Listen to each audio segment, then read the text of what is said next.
yung mga, alam mga kasisi, ito yung presyo ng mga isda dito sa Hong Kong, oh, 'di ba? Katulad din sa Pilipinas, mahal din, oh. Ayan. Ayan yung locust, $25. O gusto mo sanang kumain ng seafoods, ayan, no, mahal, oh. 180 ilang piraso lang. $30. Tapos ito, bibili ako nito ng 20 para sa aming pipituhin lang ba.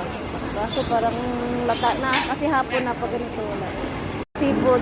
Ito yung seafood, so buhay na buhay pa. O, ayan. Diba mahal din, oh. 148, 80 yung lukon, oh. Ayan, oh, 25 per kilo. Mahal pa din, 50. Shell nila tag 50, oh. 100 ang kilo. Ayan, grabe. Ito, tilapia pa, buhay na buhay.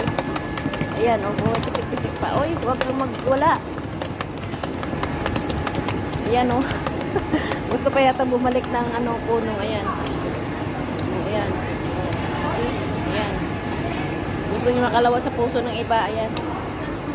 Mahal 30, 65. Ayun. O, diba? Dalagang bukid na ginagawang sweet and sour. O, ayan. Mahal. 65 per kilo yan, ha. 70 per kilo. O, mahal. Ay, nako. Buhay. Ano ba tutuloy? Ayan, ang laki, oh. 20 kasi hapon na pag hapon nga na bumili ng isda, sigurado konti na lang.